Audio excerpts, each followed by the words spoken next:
Here's what you need to know about what's happening in the Boise area for real estate through the end of February 2025. First of all, inventory is up year over year, 27%. However, supply is still constrained, so we're going to dig into those two things. And then lastly, mortgage rates are down. So what does that mean for buyer demand? If you want to find out, watch the rest of this video.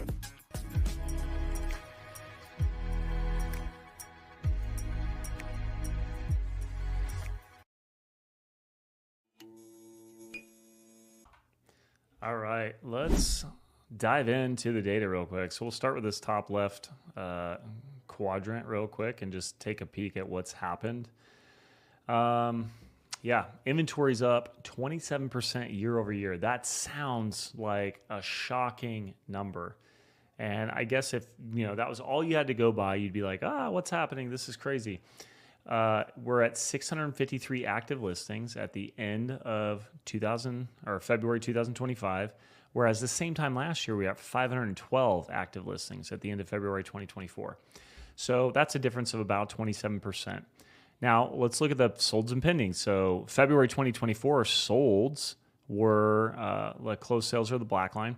The solds were 320, whereas we sold 375 just this last month. So that's an increase of roughly 20% right there.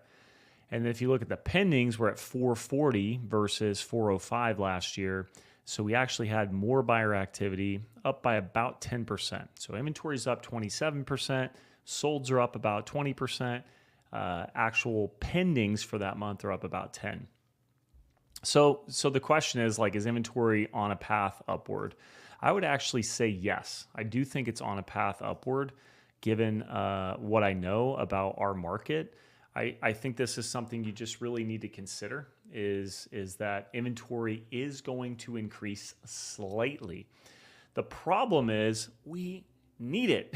We absolutely need the inventory to increase quite a bit. So when we look back into this, if you zoom in, because we're zoomed out, let's zoom in a little bit on this sheet.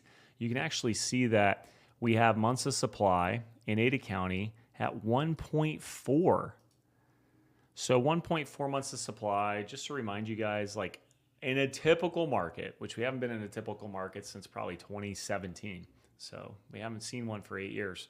But in a typical market, you're going to be a balanced market's 5 to 7 months of inventory.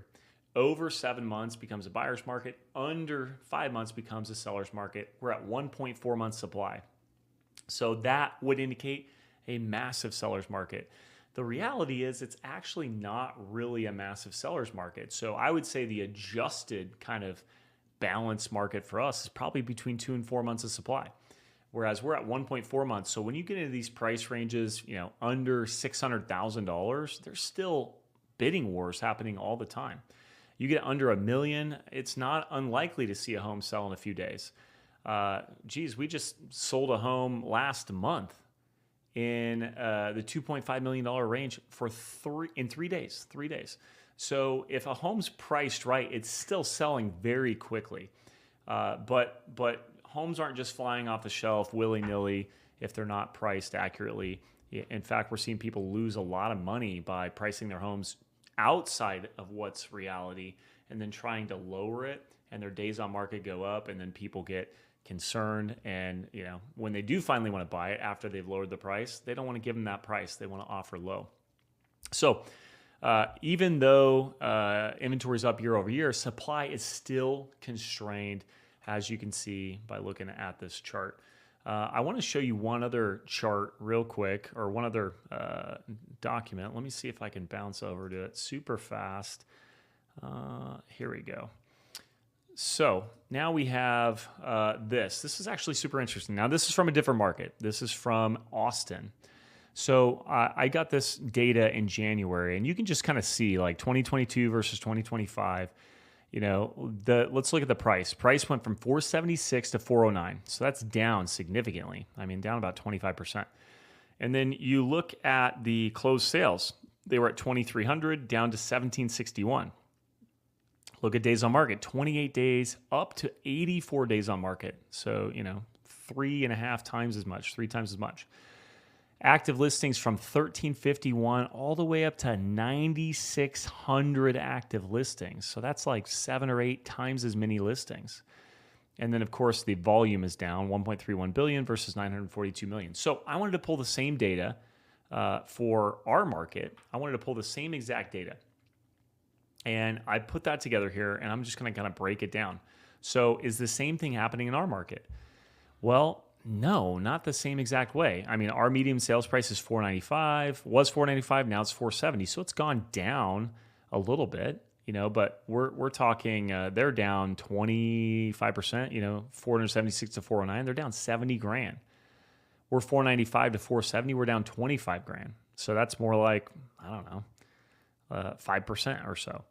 How about closed sales?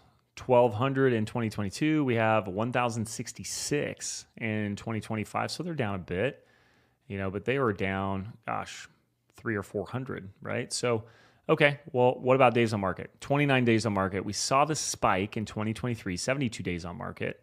I think this average days on market, by the way, in 2022, that was early in the year before interest rates started going up. 2023, interest rates were high. They were 6.5% or so.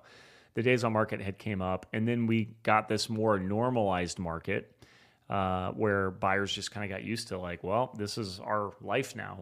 Interest rates are going to be between 6 and 7.5%. So our days on market are pretty calm. Their days on market shot up and then never went back down. And then, of course, if we come down to the active listings, we have 869 active listings.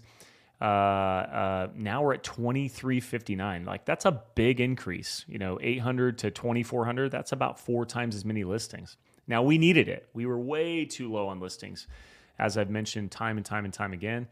But look at theirs. They've got 1,300 and 9,600. I mean, that is a huge increase. That's a 7 to 8x. So about twice as much of an increase as we had. And then, of course, the volume. So why do I show you this? Well, if I was a real estate professional in the Austin area, like we've entered a correction, right? Like things are slowing. Maybe it's becoming more normalized. We haven't seen the sales price hit a bottom yet. Whereas when you look at, Boise, if you're looking at this chart, like, look, we went 495 down to 439, back up to 470. They have just been on this trend downward, 476 all the way down to 410. So like that's something worth keeping an eye on. Like you really want to be keeping an eye on that if you're interested in buying, selling, or investing real estate in that area. So what does this mean? Usually Boise's kind of the last to find out. Do I think there's some massive correction going on? It's too early to tell, in my opinion. Boise has a lot of things going for it. We've just started to become like an attractive MSA, which starts to attract new investment. So new businesses, new investments, larger retail chains, that kind of stuff. So you start to see that money coming into town, and then more and more rooftops come into town as well. It's hard to stop that train once it starts rolling. So that's an interesting dynamic that Boise has. We're also very close to a lot of markets that people, frankly, don't want to live in anymore. Every single day, we chat with people who don't want to live in California anymore for various reasons. Don't want to live in, major cities like Portland and Seattle for various reasons. So will that stop? I don't know. Basically, since I've been in real estate, since 2005, that's been the same mantra every year. And every single year, it's like, well, we finally had enough and we moved over here. So, if they have equity in their homes over there and they can sell them, they're going to bring that equity over here. So that's the market I would be keeping an eye on if you're interested in finding out more about that. And unfortunately, they're having supply issues over there as well, at least in the California area on the markets I'm talking to. So that's what I've got for you this week. I do think it matters who you hire as a real estate professional. Make sure you interview. One of the studies we just recently read was that 75% of buyers and sellers, roughly 75% of buyers and sellers, only interview one agent. Now, that's not a problem if you only interview us. Kidding, of course, but most of these people are not talking to multiple agents. So yes, you might already know an agent. Maybe your brother or sister or aunt or uncle or like friend of the postman or whatever is a real estate agent, but it doesn't mean that they're necessarily going to get you the best outcome for your situation. So at the very least, you owe it to yourself to talk to another real estate professional and find out what they can do for you.